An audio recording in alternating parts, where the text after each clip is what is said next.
good afternoon, Mrs. Almina. So, I'm Zahira Salsabila. My ID number is 221301053, and my friend? My name is Ciprita Anastasia. My student ID number is 2213011149. So, we are from psychology, and right now we are interview some of my friend. And then, okay, can you please introduce yourself? Apakah kamu bisa memperkenalkan diri kamu? Halo semua, perkenalkan aku Rahmi Utatea dari Fakultas Kedokteran USUS tahun 2022. Tahun ini aku bergabung di organisasi Skora Tema FK USUS. Hello everyone, my name is Rahmi Utatea. I'm from Faculty of Medical on year 22, and this year I'm part of Skora organization, parts of Tema of Faculty of Medical USUS. Okay, so first of all, can we know about what the motivate you to join this organization? Sebelumnya, apakah kami boleh bertanya, apakah yang mendorong Anda untuk bergabung ke organisasi ini? Jadi seperti yang kita tahu, Skora itu adalah Standing Committee on Reproductive Health and Reproductive Needs. Jadi saya ingin bergerak di organisasi ini karena organisasi ini berfokus pada kesehatan reproduksi. Dimana kita tahu bahwa angka dari masalah dari kesehatan reproduksi di Indonesia, khususnya di Medan, cukup tinggi. So the reason I want to join this organization is because, as we know, SCORA stands for Standing Committee on Reproductive Health, including AIDS, and the knowledge around reproductive health, especially on Indonesia, is really low, and the knowledge on reproductive health in Medan and around it is really low as well. Okay, thank you so much. And then the second question, what is the main vision and mission of this organization in preventing HIV and AIDS? Apakah yang menjadi visi dan misi utama dari organisasi ini untuk mencegah HIV dan AIDS? Jadi salah satu visi dan misi itu adalah untuk meningkatkan pengetahuan masyarakat, bukan hanya masyarakat luar, tapi juga para pengurus organisasi tentang kesehatan reproduksi dan juga AIDS, dilakukan melalui beberapa kegiatan, baik internal maupun eksternal. Beberapa kegiatan internal itu adalah standarisasi, di mana para pengurus dilatih untuk bisa mengetahui secara benar tentang HIV dan AIDS, membenarkan stigma negatif yang terbentuk di masyarakat, juga dengan basic skill dari kesehatan itu sendiri. Untuk misi terhadap masyarakat luas, Skora memiliki 5 kegiatan di mana akan mengundang masyarakat serta mahasiswa di luar kepengurusan untuk ikut bersama meningkatkan pengetahuan terkait kesehatan reproduksi juga AIDS. Okay, so the vision and the mission of the organization is to increase the knowledge around reproduction health for the people, not only on the general public, but also on the people who are internal to the organization. So the organization has its own internal and external activity. On the internal activity, one of them is the standardization on the parts of the committee, where the organization trains its committee to fix around the stigma of the reproduction health. They also there to increase the basic skill. Outside of it, the mission of the organization also has 5 activity, which this 5 activity is used to take the general public and student and college students to increase their knowledge around reproduction health. Okay, thank you so much. And what are your roles or responsibilities in this organization? Baik, jadi terima kasih atas jawabannya. Jadi apakah yang menjadi tanggung jawab ataupun peran Anda di dalam organisasi ini? Jadi di organisasi ini saya berperan sebagai atau diamanahkan dengan jabatan Sekretaris Divisi dari Hubungan Masyarakat Skora, di mana saya bertugas terkait dengan publikasi terkait kegiatan-kegiatan Skora sama setahun kepengurusan. Okay, so my role in the organization is as the Public Relations Secretary of the Skora, where my main responsibility is for publication of the activities for 1 year of activities. Okay, since when have you been actively involved in this organization? Jadi sudah berapa lama Anda bergabung dalam organisasi ini? Saya ada bergabung dalam organisasi ini sejak tahun 2023 sebagai anggota divisi Humas, kemudian naik sebagai sekretaris divisi di tahun 2024. So I've been part of the committee since 2023 as a member of the public relation, but got an upgrade in 2024 as the secretary of public relation. Okay, thank you so much. And then what programs are currently being run by this organization for preventing HIV and AIDS? Jadi program apa yang sedang dijalankan sekarang ini oleh organisasi dalam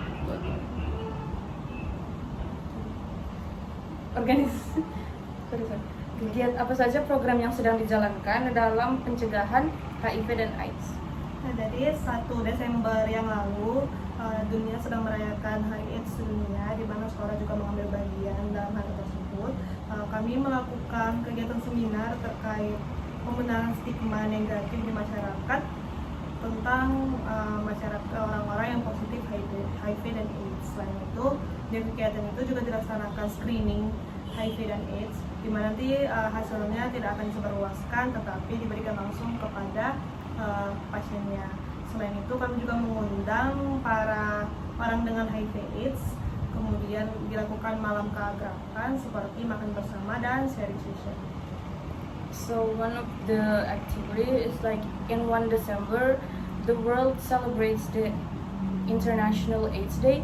So the committee made an activity where they do a seminar about AIDS, where they talk about this negative stigma surrounding the AIDS, and they also do some free screening for the people who attend the seminar, where the results of the screening will not be published and will be directly given to the people. And they also invite people with HIV to talk about their experience, and at the end they do a dinner together to increase closeness. Okay, it's so interesting program. And after that, how does this organization educate the public about the dangers of HIV and AIDS? Bagaimana organisasi ini mengedukasi publik mengenai bahaya dari HIV dan AIDS? Sebelumnya kita tahu banyak stigma negatif dari masyarakat terkait penyandang HIV dan AIDS, di mana mungkin ada stigma terkait HIV bisa menular lewat jabat tangan atau tidak. Sekolah sendiri pada tanggal 1 Desember melakukan kegiatan di Car Free Day, di mana kami mengajak beberapa dari orang dengan HIV/AIDS untuk turun ke jalan, kemudian mengajak juga masyarakat untuk mau berjabat tangan dengan para penyandang atau orang dengan HIV/AIDS. Hal ini bertujuan untuk membenarkan stigma bahwa HIV tidak dapat menular hanya dengan kontak jabat tangan, tapi melalui cairan tubuh. Selain itu, dalam seminar juga kami mengundang seorang dokter yang memang sudah berpengalaman terkait penanggulangan HIV dan AIDS, di mana dokter ini sendiri memberikan penjelasan secara rinci apa-apa saja yang menjadi mitos dan fakta terkait HIV/AIDS yang berkembang di dalam masyarakat. Juga memberitahu bahwa orang dengan HIV/AIDS juga memiliki kesempatan untuk hidup, punya hak yang sama untuk hidup, dan memberitahukan bahwa telah ada pengobatan walaupun virus itu tetap ada dalam jaringan, tapi ada saatnya di mana virus itu sudah tidak terdeteksi, sehingga orang dengan HIV/AIDS yang rutin mengkonsumsi antiretroviral itu bisa menjalani kehidupannya dengan baik, bahkan sampai memiliki anak.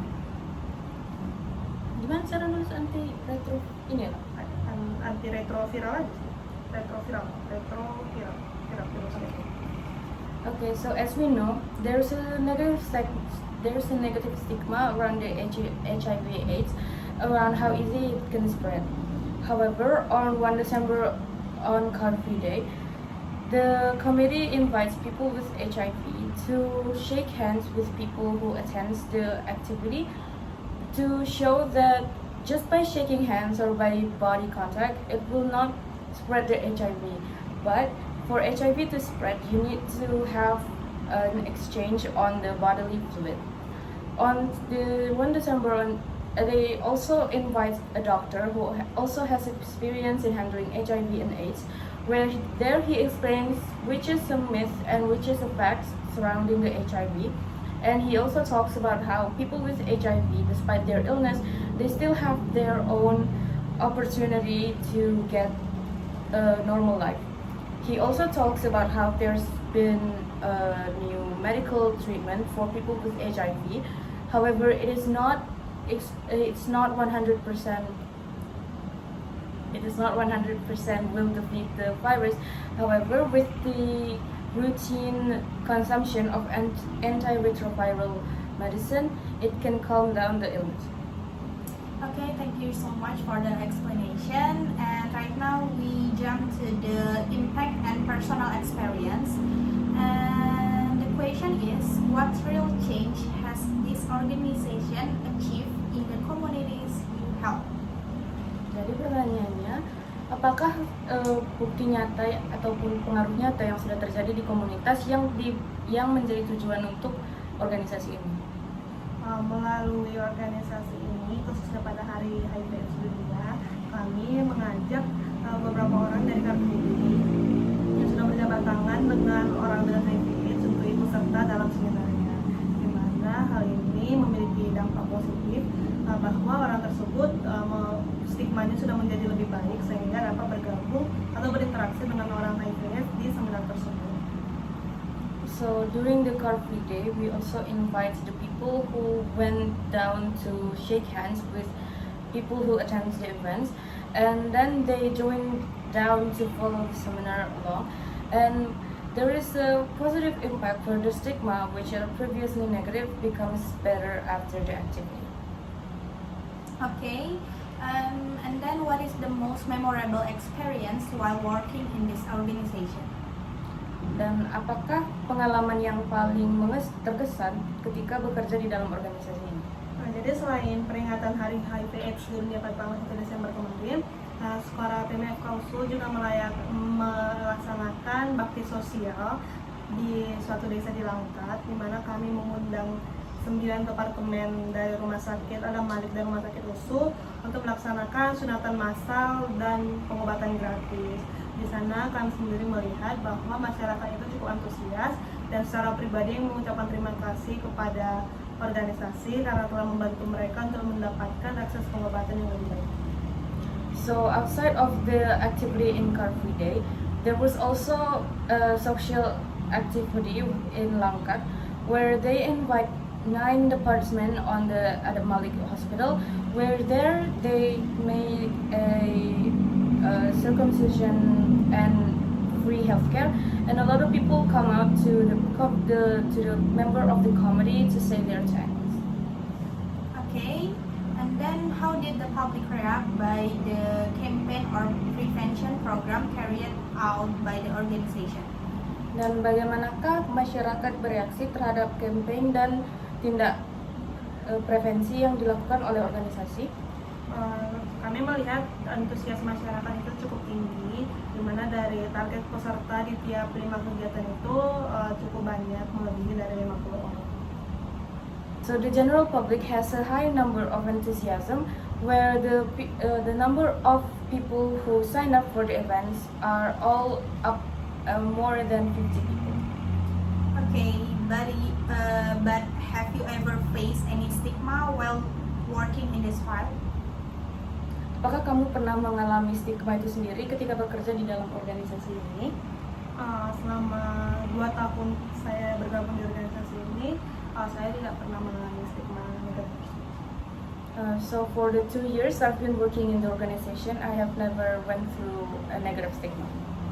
Okay, and right now we want to asking about your future perspective from this organization, and then what are your hopes for the future regarding HIV and AIDS prevention in this community? Dan apakah harapan kamu terhadap masa depan dari organisasi ini dalam mencegah HIV dan AIDS? Harapan harapan saya supaya organisasi ini bisa menjangkau lebih banyak orang, dimana memang sebelumnya sudah bekerja sama dengan Yayasan Medan Plus, ini Yayasan Penanggulangan AIDS di Medan, mungkin bisa dilebarkan lagi untuk seluruh Indonesia, termasuk dengan masyarakat dan mahasiswa-mahasiswi, dimana kita tahu bahwa masalah kesehatan reproduksi ini sangat rentan terjadi pada mahasiswa dan mahasiswa yang sedang berkuliah jauh dari orang tuanya, sehingga penurunan angka masalah terkait kesehatan reproduksi ini dapat ditekan dan mengurangi angka orang dengan HIV/AIDS di Indonesia. Selain itu, saya juga berharap bahwa organisasi ini dapat menjangkau lebih banyak masyarakat untuk dapat memberikan stigma yang negatif terkait dengan orang dengan HIV/AIDS, di mana mereka juga sama seperti orang sehat pada umumnya, yang bahkan kalau kita lihat secara langsung kita tidak bisa membedakan mana yang positif dengan HIV/AIDS, mana yang tidak, karena mereka itu justru lebih terawat dari kita. Jadi secara fisik itu kita nggak bisa membedakan mereka, tapi kita bisa merangkul mereka untuk memperoleh dukungan dari masyarakat. So for the hopes is first is hopefully the organization is able to reach more people, and as of now the organization has been in collaboration with Yayasan Medan Plus, which is a Medan version of an HIV organization, and hopefully this organization can one day reach Indonesia and one day can increase the knowledge on especially college student, because as we know, college student being far away from their parents and their family has a higher chance at getting HIV, and hopefully with increasing knowledge on HIV and AIDS can suppress the number of cases of new cases of HIV and AIDS. Outside of it, hopefully also that one day the negative stigma on the general public can also decrease, and also push a more positive idea for the people with HIV. Okay, and then how does the organization plan to continue raising public awareness in the coming years? Dan bagaimanakah organisasi berencana untuk meningkatkan kesadaran publik di beberapa tahun ke depan? Seperti yang kita tahu bahwa ini adalah tahun terakhir kami di organisasi ini. Jadi tahun depan kami akan melimpahkan tanggung jawabnya kepada adik-adik kami di Istanbul 2023, di mana kami berharap mereka dapat tetap meneruskan program-program yang sudah direncanakan dari tahun kami dan tahun-tahun sebelumnya, serta meningkatkan target mereka ke masyarakat yang lebih luas, sehingga banyak masyarakat yang lebih teredukasi dengan HIV dan AIDS. So as of now, the organization will be passed down to the juniors from the year of 2023, where hopefully they will be able to continue the programs that are already made, and also to increase the targets of all the future programs and events. Okay, thank you so much, and it will be our last question. And our last question is, what is your message to people who are still less concerned about HIV and AIDS issue? Apakah yang menjadi pesan kamu terhadap orang-orang yang masih minim kepedulian terhadap HIV dan AIDS? Pesan saya untuk semua masyarakat, yang pertama itu adalah kita harus menghindari penularan HIV/AIDS dengan hubungan seksual yang aman. Mungkin kita tidak bisa membatasi orang, jangan berhubungan setara, tapi mungkin bisa menggunakan kondom sebagai preventif. Yang kedua adalah untuk orang-orang yang telah terdiagnosa dengan HIV positif atau sekarang sebelum orang dengan HIV, itu kita perlu memberikan mereka support atau dukungan sehingga mereka dapat menjalani kehidupannya dengan lebih baik. Kita harus dorong mereka untuk rutin mengkonsumsi obat-obatannya, sehingga mereka secara bertahap akan mendapatkan kualitas hidup yang lebih baik. Okay, so the message is to avoid having unsafe sex, and even when someone wants to have sex, they should do it securely by using preventive tools such as condoms. And also for people who are already diagnosed with HIV, it's for people who are surrounding them to support them and to push them to use their medication so they can gradually have a better life. Okay, that's all from our question, and thank you so much for your time and sharing with us. And I think that's all from our interview today, and thank you so much. Jadi terima kasih untuk jawaban-jawabannya dan mungkin untuk wawancara kita hari ini hanya begitu. Jadi terima kasih. Terima kasih.